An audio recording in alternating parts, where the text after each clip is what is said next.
Good morning. It is Thursday morning, October the 23rd, and here are your headlines for the day. One little sheet.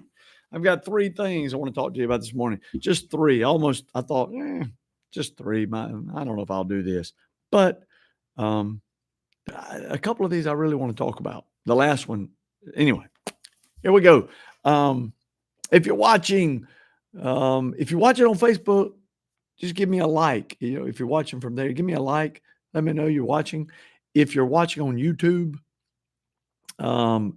if you would comment and let me know, because if you like, I can't see who liked it, but I would love to know that you're tuned in and watching. All right, here we go. Number one, Kash Patel says the FBI is on the verge of exposing the financial backers and command structure behind Antifa.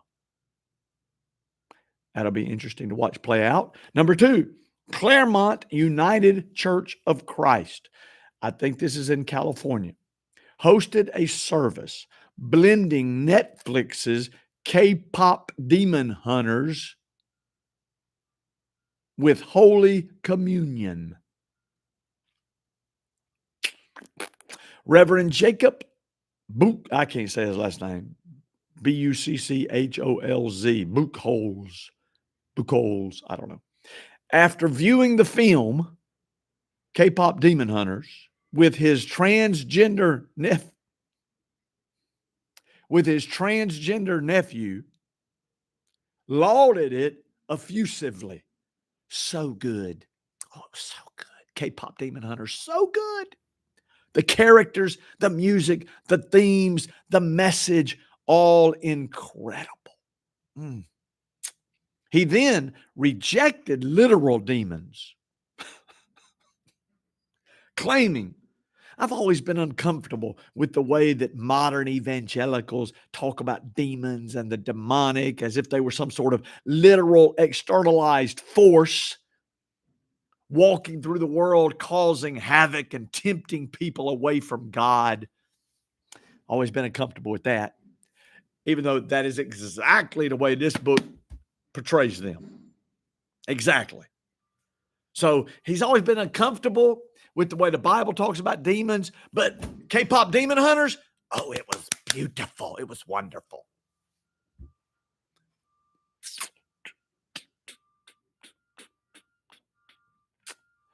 Pastor of a church. Okay, that does flow naturally into the last one I want to share with you. Experts warn that Islam will topple Christianity as the religious majority in America. How long will it take? I don't know, but it's coming unless something happens. The good news is Jesus is coming too. But here we go. Let me share this with you. There is some interesting stuff here. Christianity, long the bedrock of American faith, faces a seismic shift. Once claiming 90% of the population in 1970. Wow, 90% of Americans claimed to be Christian in 1970. Now we know 90% weren't Christian, but at least 90% claimed Christianity as their religion. Now, you know what it is now? 62%. That's almost a 30% drop. Now we know, sadly, even 62% of Americans are not Christians. But 62% claim Christianity as their religion. By 2070, what is that? Just a little over 40 years, 45 years. It could plummet to 46%. Good news is I think Jesus is coming back before then, but 46%. Ceding majority status to the religiously unaffiliated nuns at 52%. So the nuns, I'm not affiliated with any religion, is growing. And so that's what's going to happen by 2070. Islam, though a distant second with 4 million adherents, grows rapidly, adding 100,000 a year in America through immigration. Probably ought to put the word illegal up there. High birth rates and conversions. U.S. mosque Mosque in the U.S. jumped 31% from 2010 to 2020. 10 years, 31%. From 2,106 mosques 10 years ago or 2010 to 2,769 in 2020. And I don't know what they are now, what that would be. I think there's one in Gulfport over by Memorial Hospital.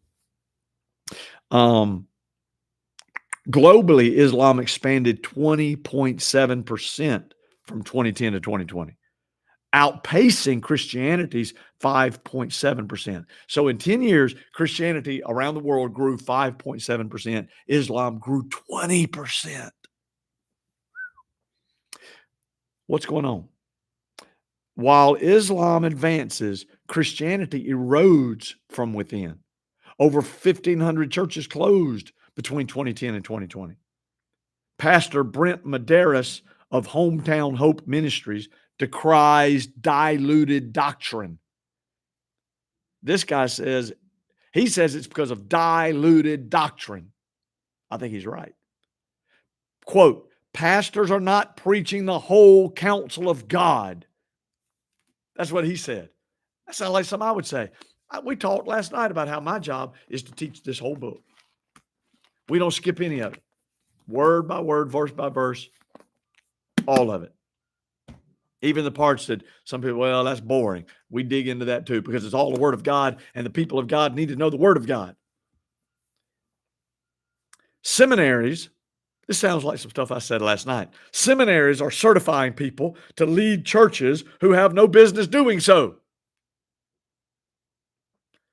Church youth groups, go back and listen to last night's sermon if you didn't. Church youth groups major on games, attendance, and fun rather than truth, biblical depth, and spiritual fruit. That's what this guy said. What's his name? Anthony Miller? No, Brent Medeiros. Talked about that last night. Talked about church youth group. There was a time, when there was no such thing as a church youth group. Might ought to get back to that some. Teenagers used to be adults. Teenagers need to be with the church. There's a bunch of teenagers, they go to youth group, they don't go to nothing else. They're not part of the church. Teenagers need to be part of the church. Teenagers need to sit with adults and learn how to think like adults. And they need to be poured into by other adults and not in a youth way. They need, let me go. This pastor warns of syncretism, where believers cherry pick beliefs, unlike Islam's rigor. Islam, they don't play. It's very serious, very demanding. But see, we're scared to make Christianity demanding. People won't come if we do. Well, they're not coming they're not coming anyway. And the ones that are coming aren't becoming disciples of Jesus Christ. So even a great number of the people we have in church are just weak. They're not even real disciples of Jesus. There you go. Talked about it last night after I turned the camera off. I talked about how I'm proud of our young adults here who are responding to the call to be serious disciples of Jesus. We got a good number of young adults who are serious about their walk with God, and that makes me happy. God bless you guys. Walk with the Lord today.